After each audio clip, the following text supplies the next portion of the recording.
Hi, welcome back, beautiful, beloved souls. Today we're doing Psionics, the power of the mind and secret psychic programs, from ancient mysticism to science and mystery. As we go through the PowerPoint, I'm going to also discuss share personal information and details.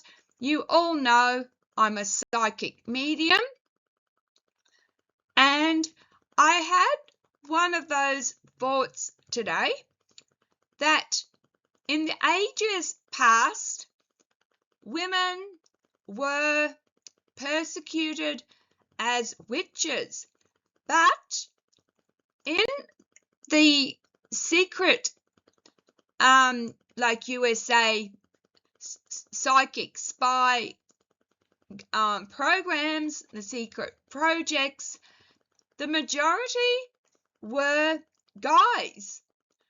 And it seems to me people like Ingo Swann, which we will get onto later, these males are more gifted than the majority of their remote viewers, is what I'm trying to say, is male dominated.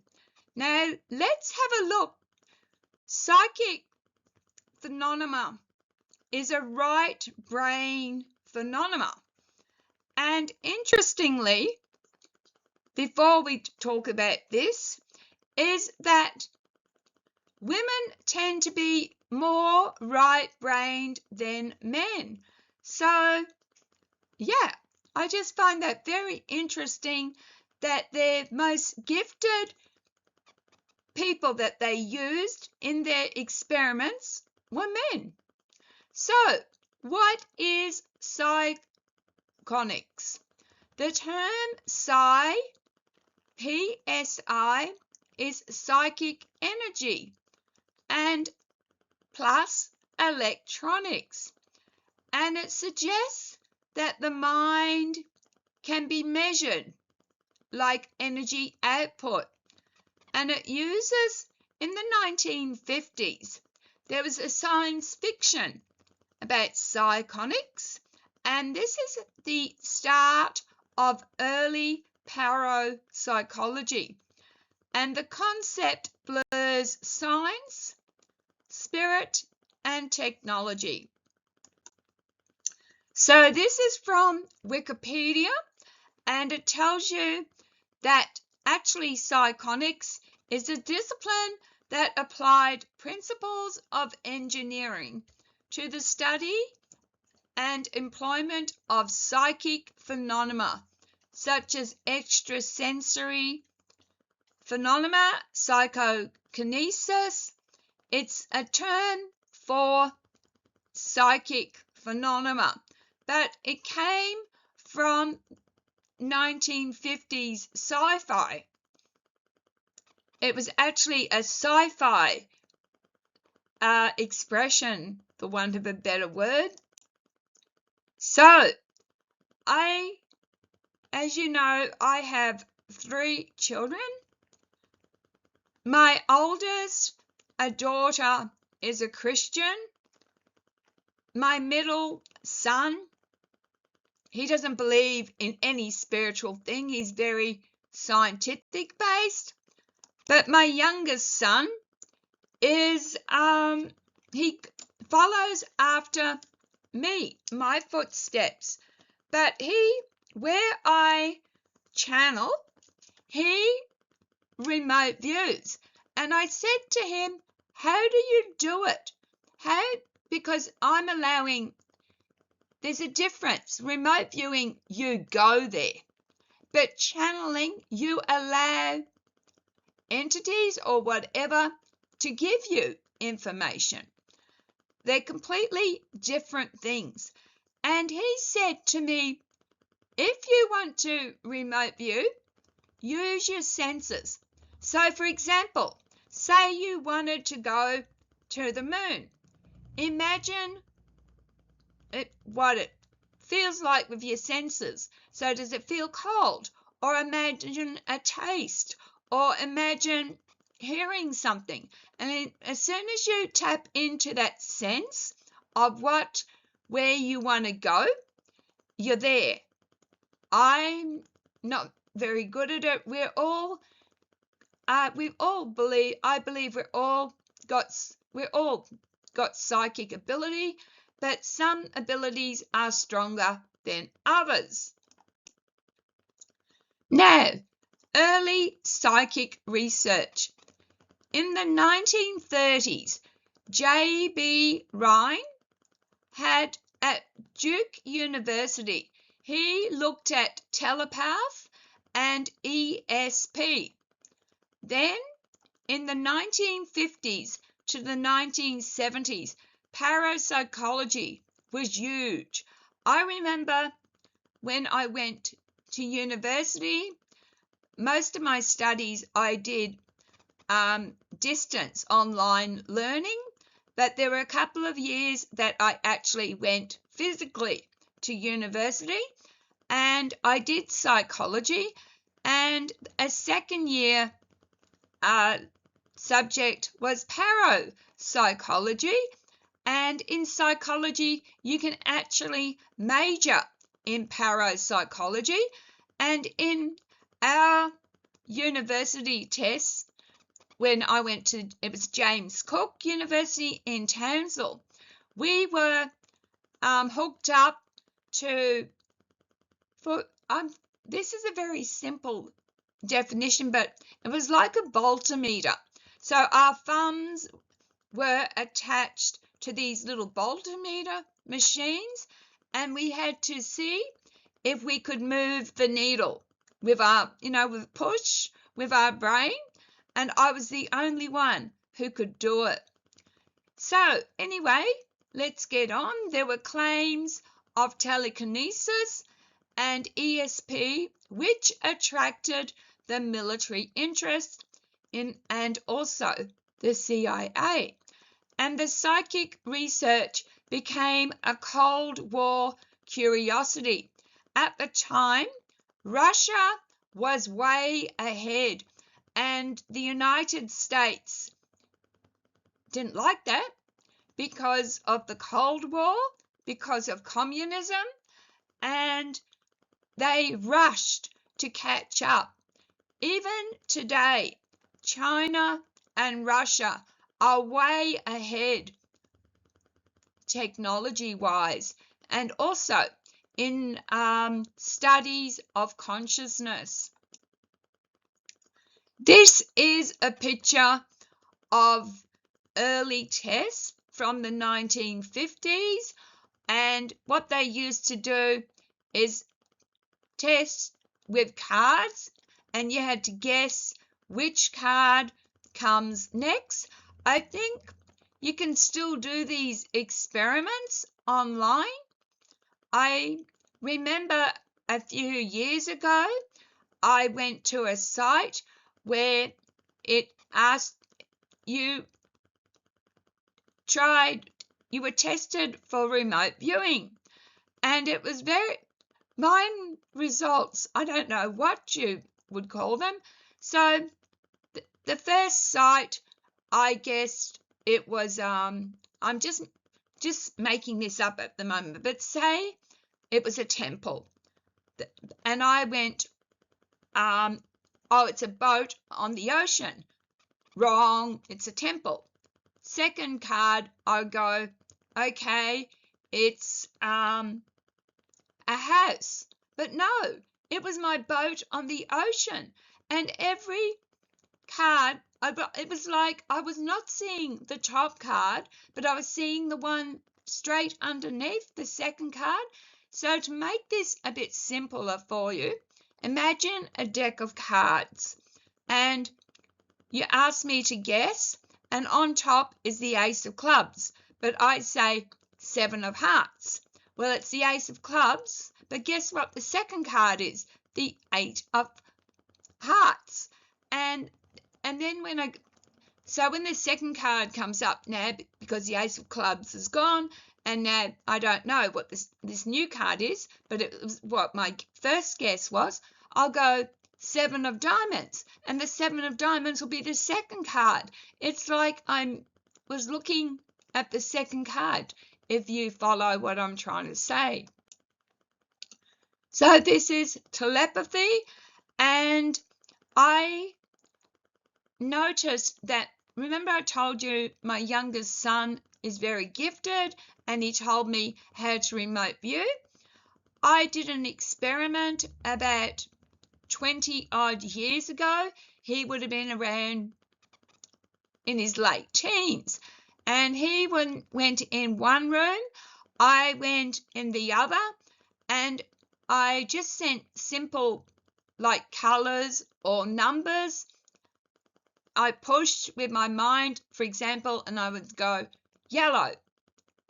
But this was in my mind, not aloud. I'd go yellow. And then I'd go to the room, the other room where he was in, and I said to him, what color did I just say? He went yellow. He guessed everything right. And then we tried swapping, and he pushed to me. I got nothing. Got none of it right. So obviously I was good at sending and he was good at receiving. And maybe he didn't know how to send. I don't know. Just sharing. So here are the US government psychic projects. Now, I believe every country was in psychic warfare and would have been experimenting with psychics. So we have MK Ultra, we have Project Stargate, SRI remote viewing, and Project Grill, Center Lane, and all the others. Very interesting. I went to the CIA website and I put in Psionics, no results. It's still being held, I think, to this day. There's still a lot of things they have not released and probably will never release. So here we are. They were up the operations, Gondola, Lane, Sun Street, Stargate, and it was fueled originally, like I said, the Soviet Union was testing psychics, so intelligence in the US decided to test people, and their best remote viewers were Ingo Swann and Pat Price, both men, as I was telling you at the start of the PowerPoint. This is Ingo Swann.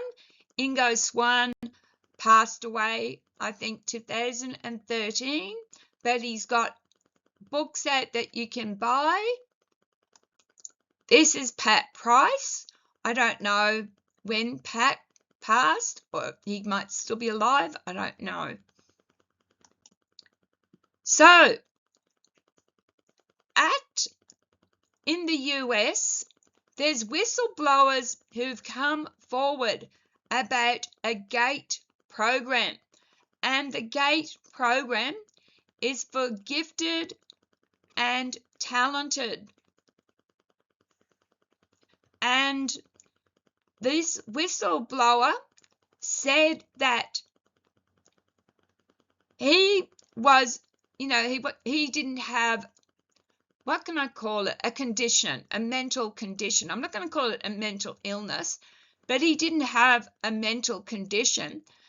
And so when the experiments got too much, he could, arc up and say enough is enough.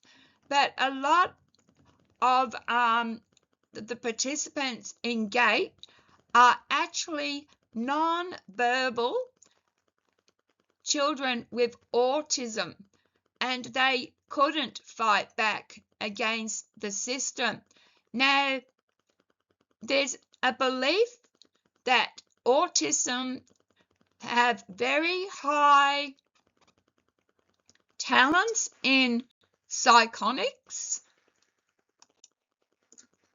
So this is a ad for GATE, and GATE, they start very young. They're looking at children as young as 3, and you'll go into the program and you think that it's the parents are told BS, that maybe their children has problems, maybe their children is getting special treatment, but they're not. They're seeing people to test their abilities, and we're going to see what these GATE children were used for.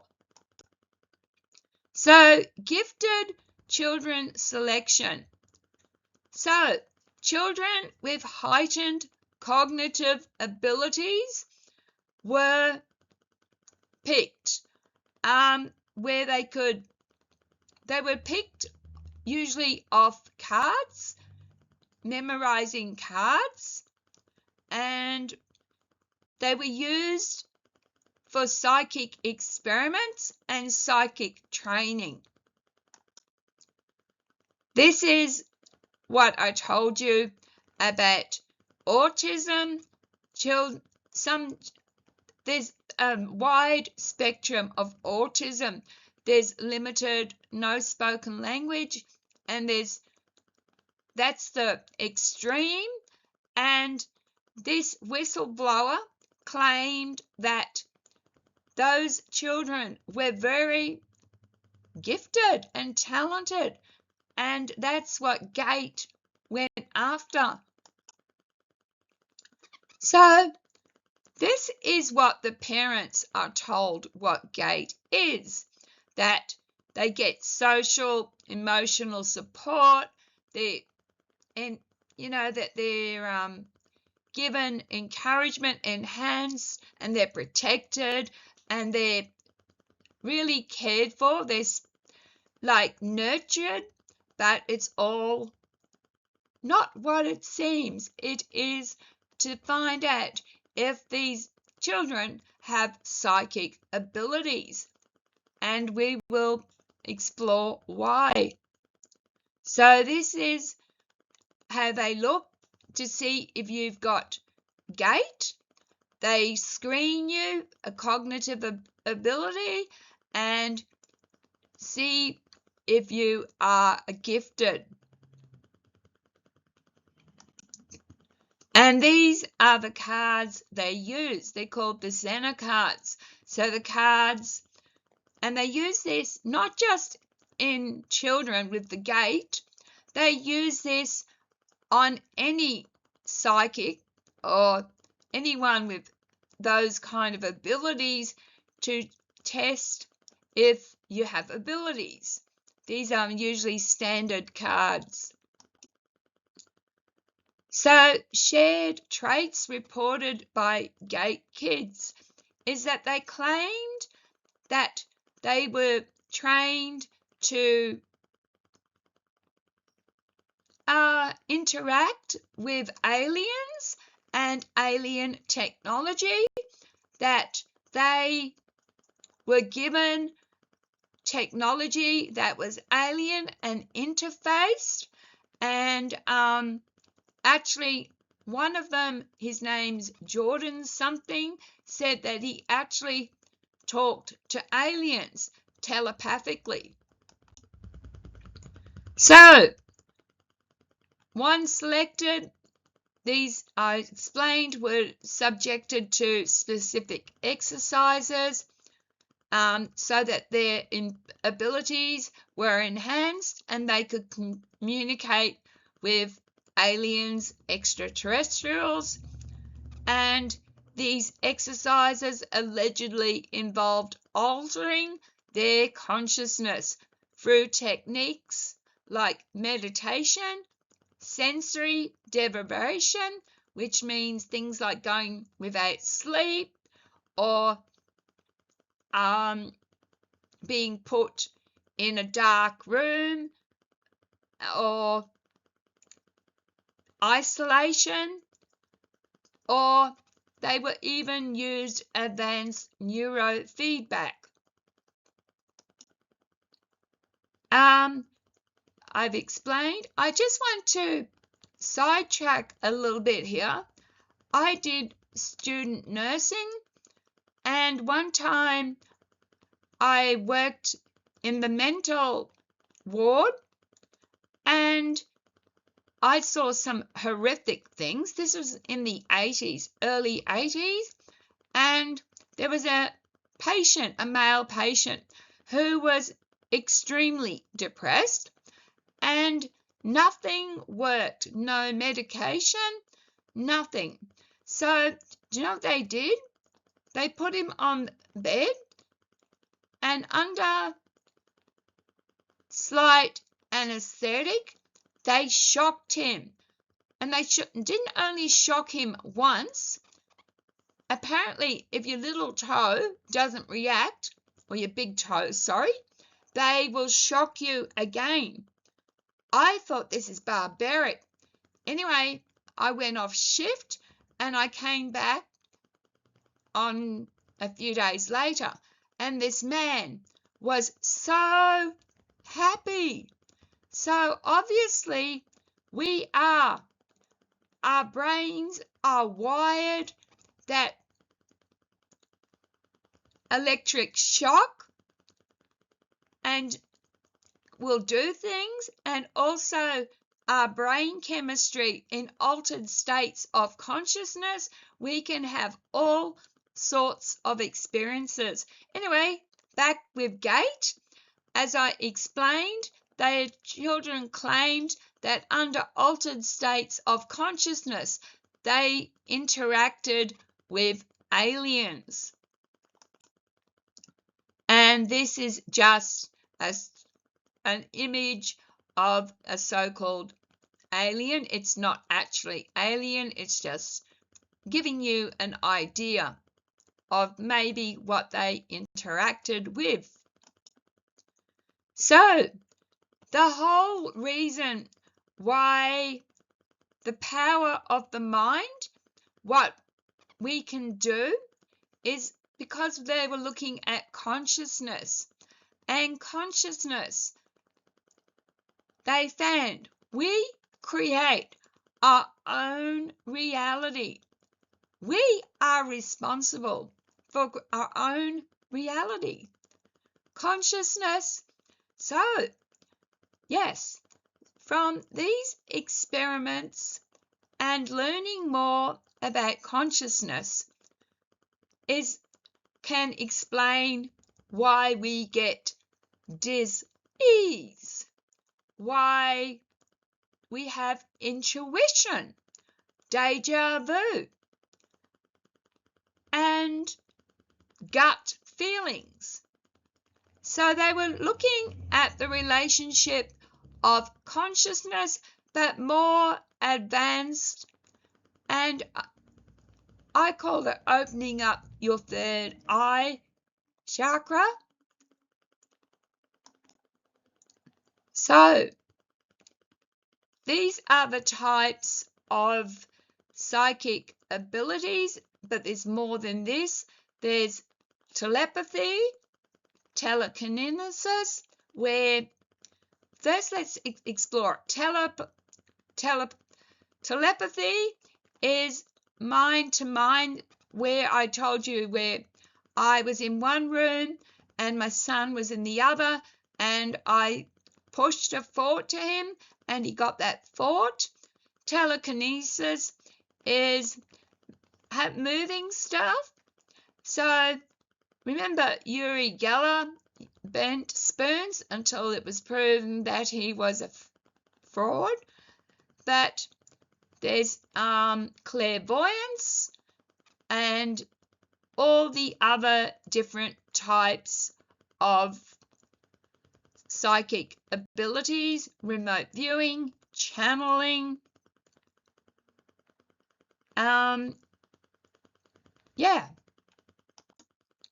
So this is telepathy, sending a thought and someone. So you have a sender and you have a receiver. Here is telekinesis. You can see this man is just by thought, and that's what we're talking about, thought. He can maneuver the tin can. So thought has a lot of power. Thought creates your reality. So let's say we wanted to train on our psychic abilities. How can you become better? You meditate and visualize to focus intent. Imagine a psi ball. So this psi ball is an energy ball. And you imagine an energy ball and you put it from side to side like a glowing ball of energy, imagining it. And sometimes you can also send that ball out into the world. The other one is journaling to keep track of your progress. Remote viewing by relaxation and coordinates. There are different types of remote viewing. I just want to talk about remote viewing for a moment. I don't know Ingo Swan or Pat Price's accuracy rates, but I think they were pretty high. But a normal remote viewer using the SRI, which is what the CIA taught, only has an accuracy of 65%. That's the best that you can achieve. However, I know of a very well-known remote viewer who had friends who channeled like I do, and he believes, this remote viewer, that channeling is dangerous because you're actually allowing entities to come into you, whereas remote viewing, you go there, you set a coordinate and you go there.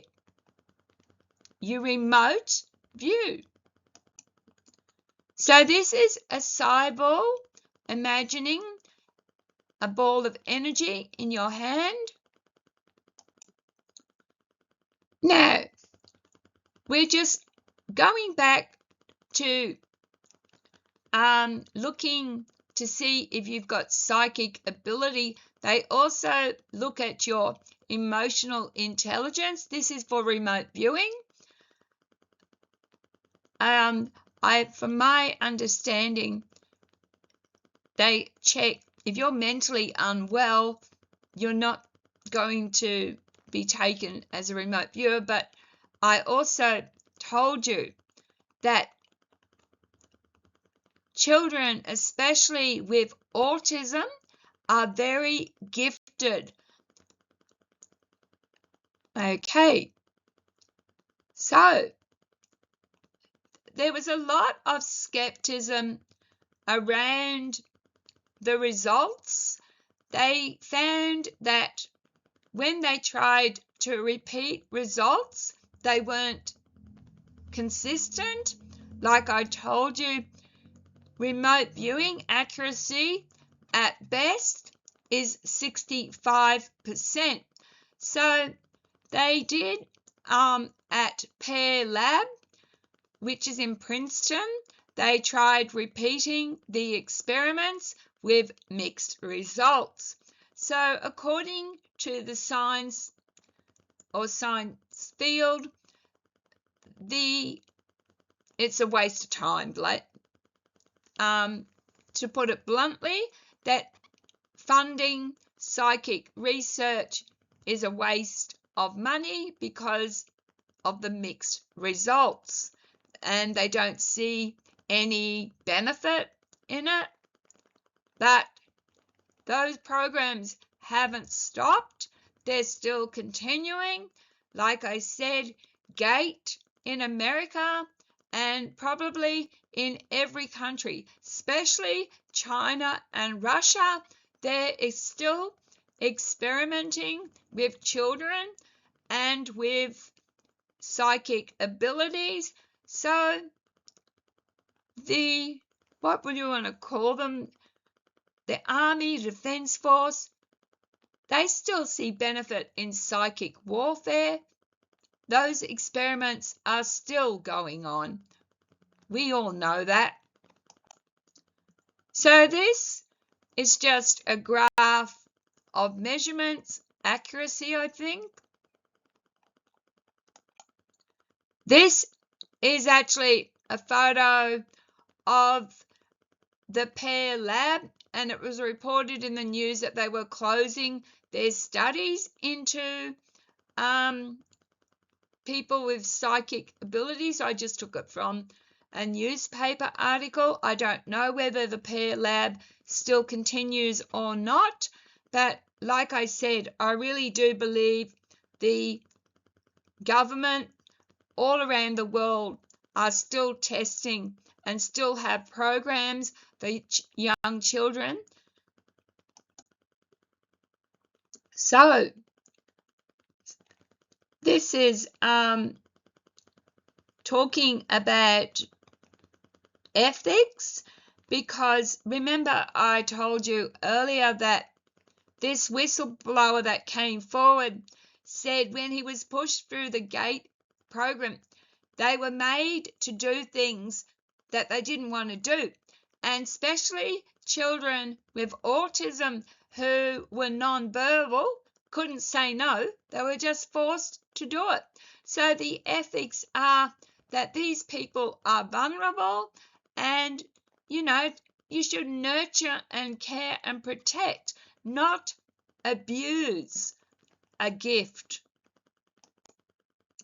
This is an early 1950s test of someone with psychic abilities. They're testing this person with, it was by instruments. And this is the future.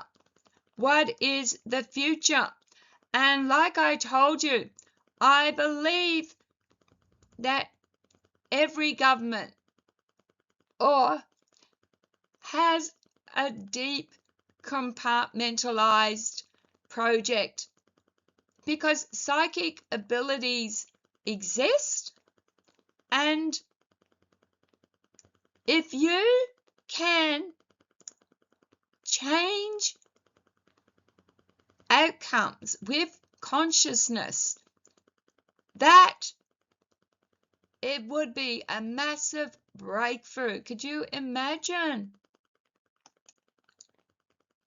So, neuroscience, now they're looking at groups, group consciousness. So if one person is gifted, could you imagine a whole group of these GATE children, for example, together, what they would be capable of doing? And remote viewing still goes on to this day. And yes, there's children who've come out of the GATE and Stargate experiments can meet. They've got online communities, and as a result of all these psychic experiments, psionics, there's a growing interest in consciousness. They're trying to find, where does consciousness come from? What is consciousness? What is this? What is thought? And how does consciousness act in everyday life? So you can actually still study consciousness studies, and I've just found a few ads for you, and so exploring consciousness, and there's some people on the right there. They do it from a scientific point of view, because science is evidence-based. So the next frontier of discovery is not outer space, but inner space, whether through science, spiritually, or secrecy. Psionics challenges what we believe about reality. Remember, it's all in our head. The reality you create, and you create it consciously. And if the brain is the computer of consciousness, it's all in our head. This is just a picture of the different areas of the brain and a neuron, because that's really what our brains are, chemicals and neurons. And just before I get and finish, I just want to share with you a different concept. So hold on, sorry about that. I wanted to share with you, for example, pain. So you think you've got pain in your arm, but you don't. The nerve cells don't feel pain. Your arm can't feel pain. It is your brain that tells you you have pain. Anyway, that's sidetracking. But yeah, we are electricity and chemistry, and what is consciousness? So thank you for watching, beautiful beloved souls. Please drop a comment. Unfortunately, I really didn't have enough time to cover all the secret projects that were done and are still being done. We know that they're being done. And like I said, Russia and China are way ahead. And I just also need to let you know that this may be the last video that I do until next week when I get back home. Thank you again. Love, light, and blessings. Take care. Bye.